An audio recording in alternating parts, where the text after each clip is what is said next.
नमस्कार, मैं पूजा चौरसिया आपके साथ और आप देख रहे हैं टीवी 100। हमारे खास कार्यक्रम में आप सभी का स्वागत है। वादों का पिटारा या रैली, किससे मिलेगी जीत? जी हां, पश्चिम बंगाल में विधानसभा चुनाव की तारीखों का ऐलान जैसे जैसे नजदीक आ रहा है चुनाव में, वैसे ही चुनावी जनसभाओं और रैलियों का दौर भी तेज हो गया है। जहां एक ओर प्रधानमंत्री नरेंद्र मोदी ने पुरुलिया और खड़गपुर में रैली के दौरान ममता दीदी पर जमकर निशाना साधा, वहीं दूसरी ओर बीजेपी अपना घोषणा पत्र भी जारी करेगी। हर किसी की नजर बीजेपी के घोषणा पत्र पर टिकी हुई है। बीजेपी सूत्रों के मुताबिक ममता बनर्जी को सत्ता से हटाने के लिए बीजेपी ने कई रणनीति तैयार की है। इस पर हमारी ये खास रिपोर्ट देखिए। दीदी बोले खेला होवे, बीजेपी बोले स्कूल होवे, दीदी स्कूल होवे।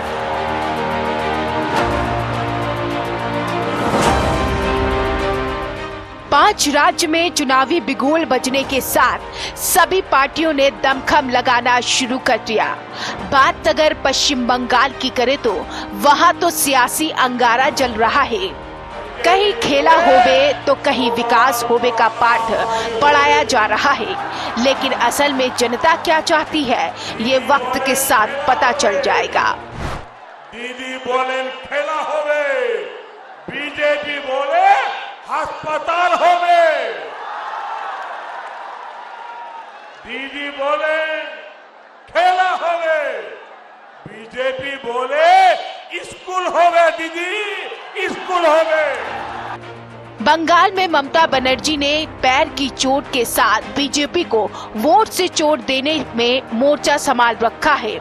उधर बीजेपी के तरफ से पीएम मोदी ने रैलियों से अभियान चला रखा है। प्रधानमंत्री 20 जनसभाओं को संबोधित करेंगे। इसी तर्ज पर नरेंद्र मोदी बंगाल के खड़गपुर पहुंचे, जहां चुनावी जनसभा में ममता को आड़े हाथों लिया और कहा कि दीदी से जनता के काम का हिसाब मांगो तो वो गुस्सा हो जाती है। ऐसा तिजोरी में रख करके क्यों बैठ गई? आज बंगाल का गरीब पूछ रहा है क्यों ममता सरकार ने लाखों गरीबों को पक्के घर से वंचित रखा। नरेंद्र मोदी ने कहा दीदी से अम्फान चक्रवात का हिसाब मांगो तो दीदी गुस्सा, राशन चोरी का जवाब मांगो तो जेल में डाल दिया जाता है, कोयला घोटाले पर जवाब मांगो तो पुलिस से डंडे मरवाए जाते हैं। पीएम मोदी ने कहा कि शहर में रेहड़ी ठेला चलाने वाला गरीब पूछ रहा है कि उनको पीएम स्वनिधि के तहत आर्थिक मदद सही से क्यों नहीं मिली। आज बंगाल की बहनें पूछ रही हैं कि हर घर जल पहुंचने के लिए टीएमसी सरकार को जो पैसा दिया था वो पैसा तिजोरी में रखकर क्यों बैठ गई। मोदी ने कहा कि अरे दीदी, आपको मोदी को क्रेडिट नहीं देना था तो मत दीजिए, लेकिन आपने गरीब के पेट पर लात क्यों मारी? आपने रेहड़ी पटरी वालों के पेट पर लात क्यों मारी? इसके साथ पीएम मोदी ने जनसभा में आए लोगों का आभार व्यक्त किया। कहा कि ये मेरा सौभाग्य है कि आज इतनी बड़ी संख्या में आप सभी बीजेपी को आशीर्वाद देने आए। आपका ये उत्साह साफ साफ कह रहा है कि बंगाल में बीजेपी सरकार, लेकिन असल में किसकी सरकार बंगाल में बनेगी ये तो जनता ही तय करेगी। Bureau report, TV 100। ये तय होना अभी बाकी है कि आखिर जनता किसे अपनी सरकार बनाना चाहती है, ये वक्त बताएगा। इसी पर चर्चा करने के लिए 2 खास मेहमान जुड़ गए हैं। बीजेपी नेता डॉक्टर ब्रजेश नंदन जुड़ गए हैं और टीएमसी प्रवक्ता संजय सरकार जुड़ गए हैं। आप दोनों का बहुत स्वागत है टीवी 100 पर। धन्यवाद। सबसे पहले ब्रजेश नंदन जी, मैं आपके पास आना चाहूंगी। आप लोग बार बार हिसाब मांग रहे हैं, क्या कुछ हिसाब चाहिए आपको सरकार की तरफ से, जो सरकार की तरफ से अभी किया गया है बंगाल में, पश्चिम बंगाल की अगर बात की जाए? देखिए, भाजपा हिसाब मांग रही है इस बात का कि जो दीदी ने 10 साल बंगाल में गुजारे हैं सत्ता में रहकर, तो बंगाल की जनता के लिए क्या किया है, उद्योग जगत के लिए क्या किया है, मजदूरों के लिए क्या किया है, महिलाओं के लिए क्या किया है, शिक्षा में कितना विकास किया है, ये सारे सवाल भाजपा के दीदी से हैं। लेकिन दीदी उत्तर देने की जगह अब चंडी पाठ कर रही है, ला इलाहा इल्लल्लाह का पाठ कर रही है। तो इससे वोट नहीं मिलेगा। तो वोट तो विकास से मिलता है, वोट मिलता है जनता का आशीर्वाद लेने से। और जनता आशीर्वाद तब देती है जब उसके काम बनते हैं, जब उसे लाभ मिलता है, जब अच्छी शिक्षा लागू की जाती है, उद्योग धंधे लागू किए जाते हैं, रोजगार दिए जाते हैं, मेडिकल की सुविधाएं दी जाती हैं। तो ये सारी चीजें हैं जो ममता दीदी के फैक्टर को खराब कर रही हैं। उन्हें हार का मुंह दिखाएंगी ये सारी चीजें। जी संजय सरकार जी, कई आरोप लग गए, शिक्षा से लेकर स्वास्थ्य तक हर चीज में सवाल उठाए जा रहे हैं कि 10 सालों में ममता बनर्जी ने आखिर पश्चिम बंगाल की जनता के लिए क्या कुछ किया। तो जवाब तो जरूर देंगे, लेकिन जवाब के बीच में मत काटना और आवाज भी कम नहीं करना।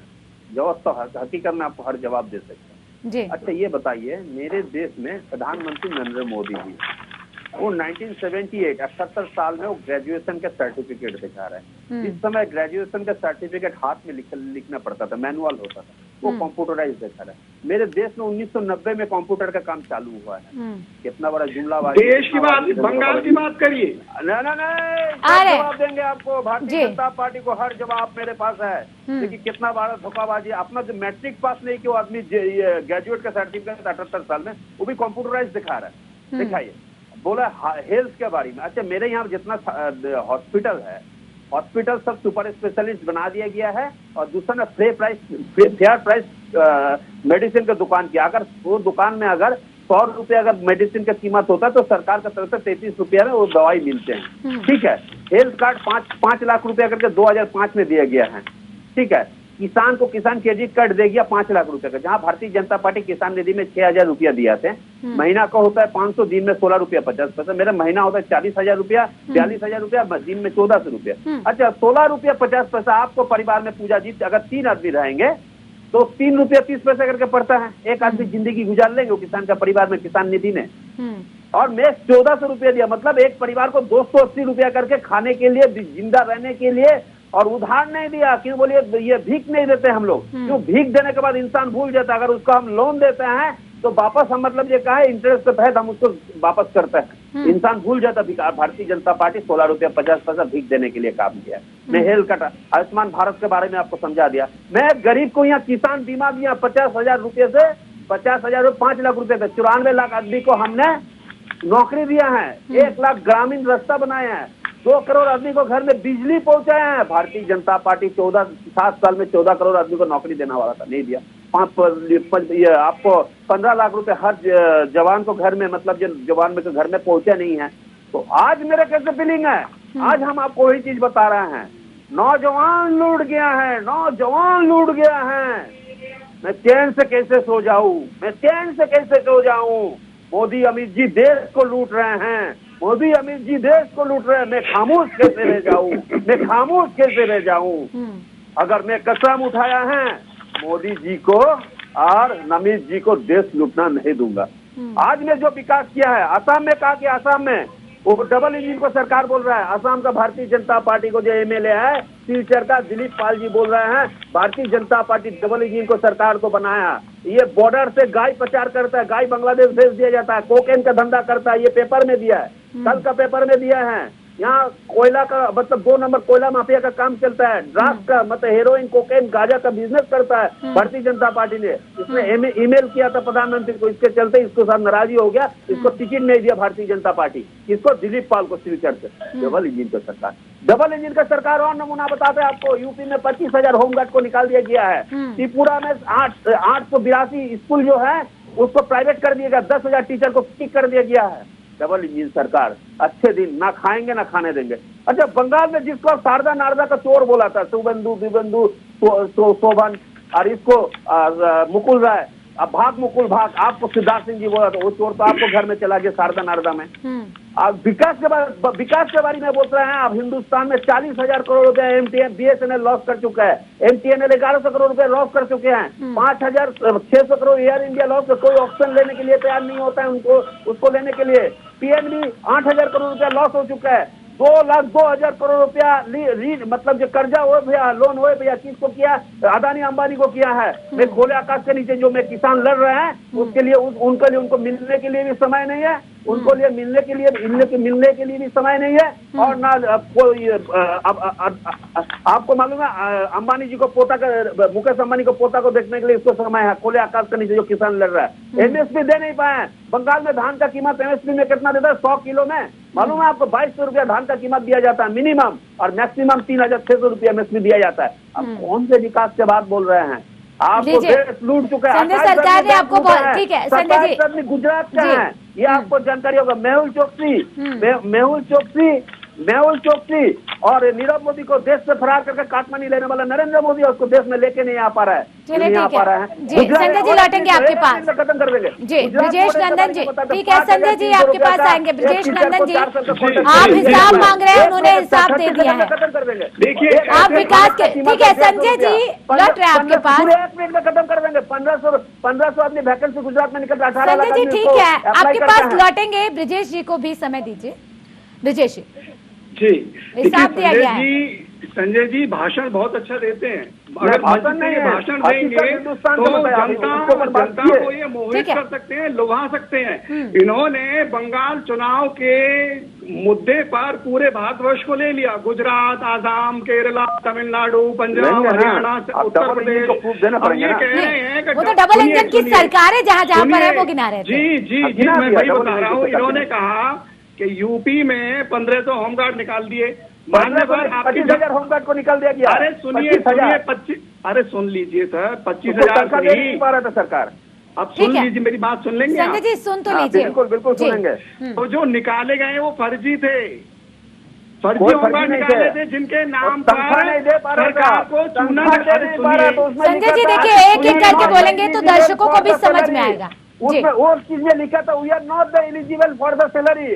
वो रिकॉर्ड लिखा है, वो रिकॉर्ड चाहिए तो भी आपको अभी दिखा देंगे हम। We are not the eligible for the salary, ये वर्ड लिखा था उसमें। ब्रजेश जी आप धोखा देने का कोशिश कीजिएगा, हम धोखा आपको देने नहीं देंगे। चले फिलहाल बंगाल की बात कर लेते हैं। ब्रिजेश जी ठीक है, बोलिए। अब मैं बोलूं? जी ब्रिजेश जी बोलिए। ये इनकी बातों से ममता दीदी या इनके और लीडर हैं वो खुश हो जाएंगे, जनता खुश नहीं होगी। यूपी की बात कर रहे हैं तो यूपी में 4 साल में एक दंगा नहीं हुआ है, और बंगाल दंगों का गढ़ बना हुआ है। बंगाल में केवल 4 चीजें होती है, चोरी, लूट, मार, दंगा। माफिया हत्या कर देता है। देखिए यूपी, देखिए संजय जी आपके पास लौटेंगे। आपने अपनी बात रख ली, ब्रिजेश जी को अपनी बात रखनी दीजिए, उसके बाद आपके बात। टीवी पे बैठ के चीखने से नेता नहीं बन जाते। जी बोलिए, बात सुनिए। आप एक छोटा कार्यकर्ता, बात सुनने का धैर्य रखिए।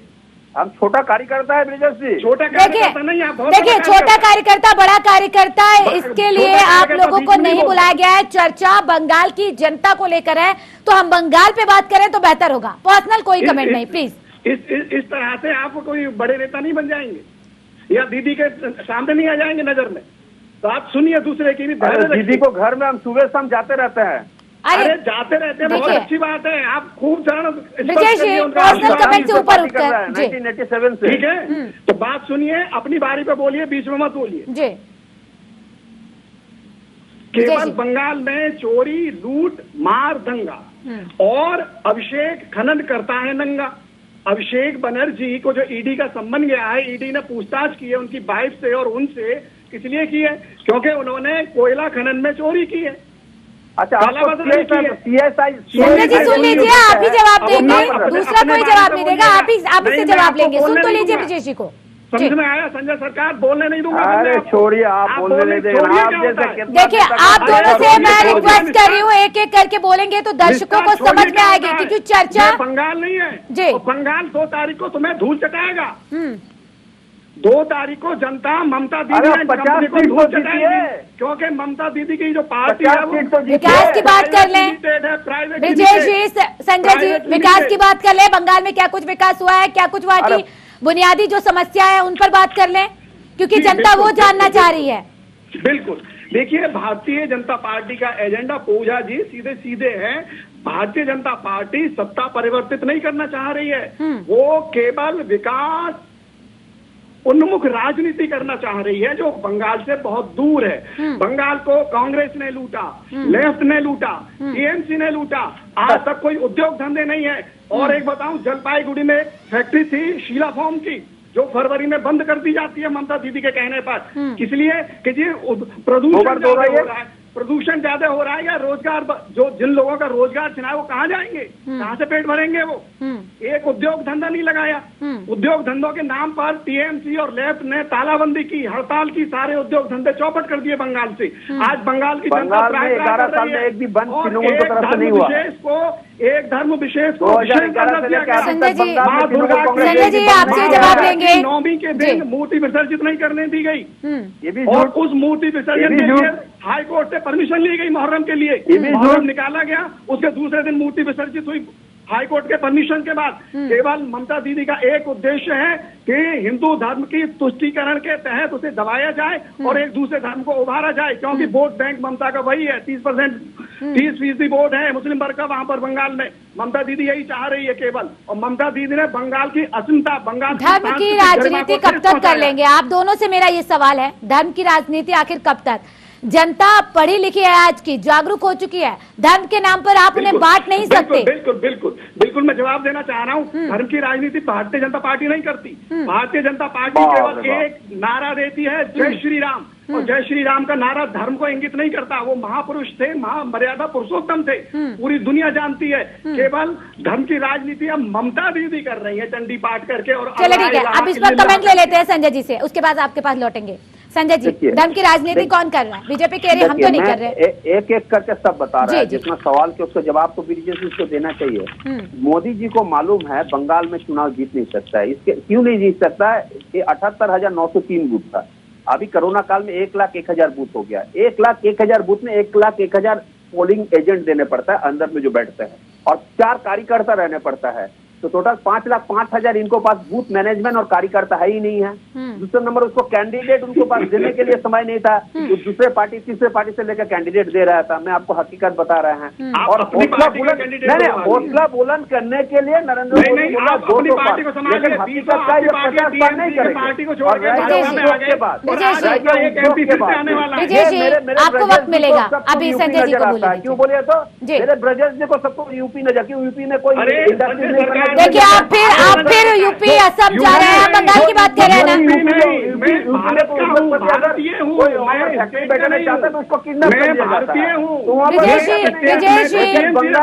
विजय जी आप पॉइंट नोट कर लीजिए, आप जवाब दीजिएगा, संजय जी की बात पूरी होने दीजिए, उसके बाद जवाब बंगाल में जिंदल स्टील प्लांट एक बना कहाँ? साल्गुनी में बना है। रोशनी स्टील और सीमेंट प्लांट कहाँ बना है? साल्गुनी में बना। मेदिनीपुर में दूध मतलब जो मिल्क प्रोसेसिंग यूनिट कहाँ बोला? खड़गपुर मेदिनीपुर में बना। अच्छा ठीक है, फिर अजीत जी प्रेम जी यहाँ पर कितना वहां पर किया? विप्रो में कितना इन्वेस्ट किया? इन्फोसिस में 20,000 करोड़ रुपए इन्वेस्ट किया। मैं आपको बता रहा है इनको, ये जो फर्ज। और कोरोना काल में जुलाई से लेके, मैं नहीं बोल रहा है, employment provident fund minister of labour की तरफ होता है, मिनिस्टर गवर्नमेंट ऑफ इंडिया की तरफ 1,20,000 आदमी को नौकरी मिला।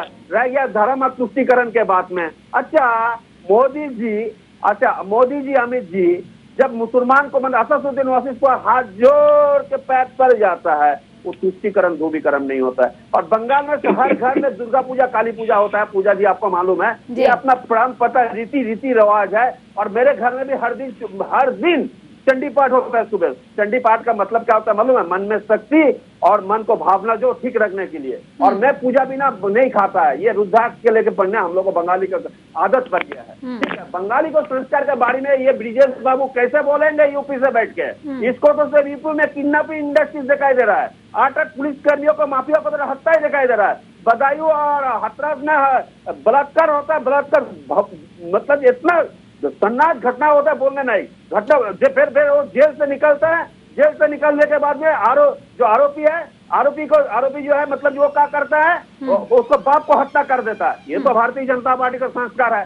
मैं तो पूरा इंडस्ट्रीज गिना दिया। और ये बोल रहे हैं जलपाईगुड़ी में जो फोर्ट पार्क बना है और वहाँ पर इको टूरिज्म बना है और टी स्टेट बना है, उनको जाके देख के आने के लिए बोलिए। अगर वो जा नहीं सकता है तो उसको बोलिए कलकत्ता हम मेरे गाड़ी करके लेके जाके घुमाएंगे कि उनकी जैसे यहाँ पर किडनैप इंडस्ट्री नहीं होता है ना। बिल्कुल वो पैसा में वो पैसा भारतीय जनता पार्टी लोग को किडनैप का पैसा भी जाता है, पुलिस से मिले भगाता है, गुंडा से मिले भगाता है, वो किडनैपिंग पैसा भी इनको पास चला जाता है। तो बड़े बड़े भाषण देके क्या करेंगे? विकास जिस साल लेकिन एक बात बताइए संजय जी, आपने कानून व्यवस्था की बात, यूपी की बात, यूपी चले गए आप लोग, लेकिन बंगाल के बारे में मैं आपसे जानना चाहूंगी कि आखिर क्या वजह है कि वहां पर इतनी ज्यादा हिंसा हो रही है, आए दिन हमले होते हैं, खास करके अगर बीजेपी नेताओं की बात की जाए, कौन करवा रहा है हमले? 2019 में 5 फरवरी के दिन, बसंत पंचमी के दिन, मेरे नदिया डिस्ट्रिक्ट को जो मेरा युवा नेता था, विधायक था सत्यजीत विश्वास को भारतीय जनता पार्टी पहले खत्म, वहां पर मर्डर कर दिया मेरे विधायक को। और कुछ दिन पहले मेरे मंत्री जाकिर हुसैन को ऊपर भी बम मारा था, वो भी भारतीय जनता पार्टी कार्यकर्ता सब मिला है। और दूसरे नंबर पर भारतीय जनता पार्टी को जो हत्याएं के बाद बोलना, भारतीय जनता पार्टी के यहाँ 7 ग्रुप है। एक है मुकुल राय का ग्रुप, 2 दिलीप घोष का, बाबुल सुप्रियो का ग्रुप, शुभेंदु का ग्रुप हो गया, राजीव बनर्जी का ग्रुप हो गया है, ठीक है, अब अग्निमित्रा पॉल का ग्रुप हो गया, लॉकेट चैटर्जी का ग्रुप हो गया। 7 ग्रुप में वो बोलता है हम पहले हैं, हम पुराना बीजेपी, मैंने हम आदर्श बीजेपी है, आप नया बीजेपी है, इसलिए कि लड़ाई चल रहा है। आपको मालूम है भारतीय जनता पार्टी हेस्टिंग का कार्यालय उसको तोड़ ताड़ कर दिया, चिचूड़ा में तोड़ ताड़ कर दिया, रोज आग लगा रहा है, रेल अवरोध हो रहा है, रास्ता अवरोध हो रहा है, वहां पर बैठा रहा है। भारतीय जनता पार्टी का भी तमाम जो नेता है वो बोला नहीं भाई ये पार्टी में रह नहीं सकता, क्यों? पार्टी तो भ्रष्टाचार के मामले में देश में सबसे पहले नंबर 1 बन चुके हैं, वर्ल्ड में नंबर 1 भ्रष्टाचार पार्टी बन चुका है। इस पार्टी में रहने से, तृणमूल को साथ में रहने से कम गरीब को लिए जो किसान योजना जो होता है। अच्छा एक बात है, किसानों के बहाने हर कोई राजनीति करना चाह रहा है, चाहे कोई भी हो, बीजेपी हो, टीएमसी हो, कांग्रेस हो, सपा हो, बसपा हो, सभी को अभी किसान याद आ रहे हैं, लेकिन चुनाव के बाद किसान याद नहीं आएंगे किसी को। मैं तो 2011 में किसान क्रेडिट कर दिया पूजा जी, मैं तो किसान बीमा 2011 में दिया है, मैंने तो किसान मंडी 2011 में दिया है, बिल्कुल कन्याश्री दिया। विजय जी, लेकर 12 क्लास संजय जी कह रहे हैं कि हमने क्रेडिट कार्ड दिया किसानों के लिए 2011 में ही, आप हिसाब मांग रहे हैं, वो हिसाब दे रहे हैं, लेकिन फिर भी प्रधानमंत्री ये कह रहे हैं कि दीदी से हिसाब मांगो तो वो गुस्सा हो जाती हैं। अब संजय जी बोल चुके। जी जी, देखिए ये यूपी की बात बार बार ले आते हैं। देखिए यूपी जैसा प्रशासन और शासन शायद हमारे, लेकिन मैं उनको बार बार बंगाल ले आ रही हूँ, तो आप भी बंगाल पे ही आइए और बंगाल पे। बिल्कुल, मैं बंगाल पे आ गया। ये कह रहे थे कि जलपाईगुड़ी में ये बना हुआ है, वो बना हुआ है, ब्रजेश जी ने देखा नहीं है, वो नहीं किया है, तो मैं जल्दी बता दूं, मैं आऊंगा फिर मैं आपको। संजय जी सुन तो लीजिए, ब्रजेश जी कह रहे हैं वो आएंगे, आपने क्या क्या काम किया है वो देखने के लिए आएंगे, लेकिन इन्हें एक गारंटी देनी पड़ेगी, टीएमसी के कार्यकर्ता मेरी हत्या तो नहीं कर देंगे, जैसे 130 कार्यकर्ताओं की हत्या की है। बताइए संजय। मैंने नहीं किया है भाई, आप अपने लड़के हत्या हो रहा है भैया, वो पुराना नया लीडर है, सिंगुर में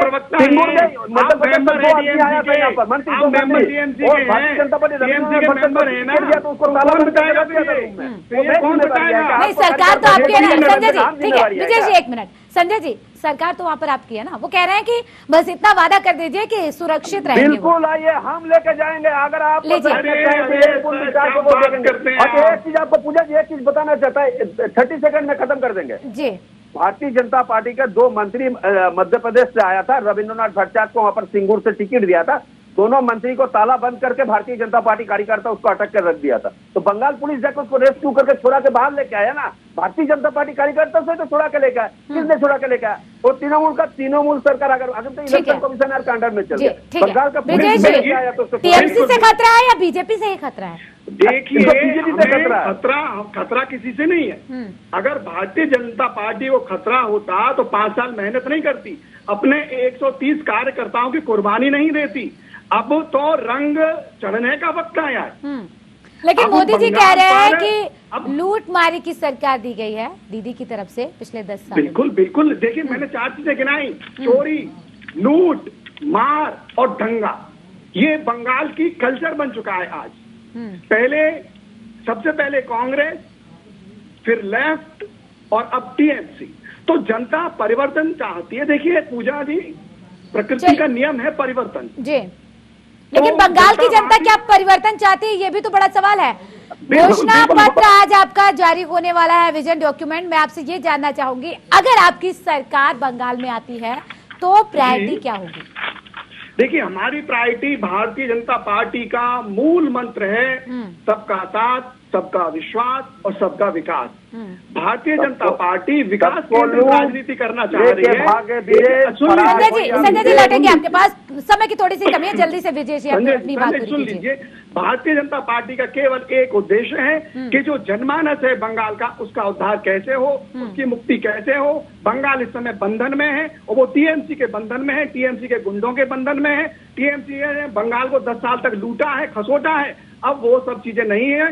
2 मई के बाद बंगाल की स्थितियां बदलने वाली हैं और बंगाल में एक साफ सुथरी सरकार आएगी, डबल इंजन की सरकार आएगी, जो बंगाल को सोनार बांग्ला के रूप में परिवर्तित करेगी। चलिए, ये देखने वाली बात होगी कि सोनार बांग्ला की जो बात कर रहे हैं ब्रजेश जी, वो वाकई में पूरी होगी या फिर नहीं, ये तो जनता तय करेगी। फिलहाल हमारे इस खास कार्यक्रम में सिर्फ इतना ही। आप दोनों मेहमानों का बहुत शुक्रिया चर्चा में शामिल होने के लिए। नमस्कार।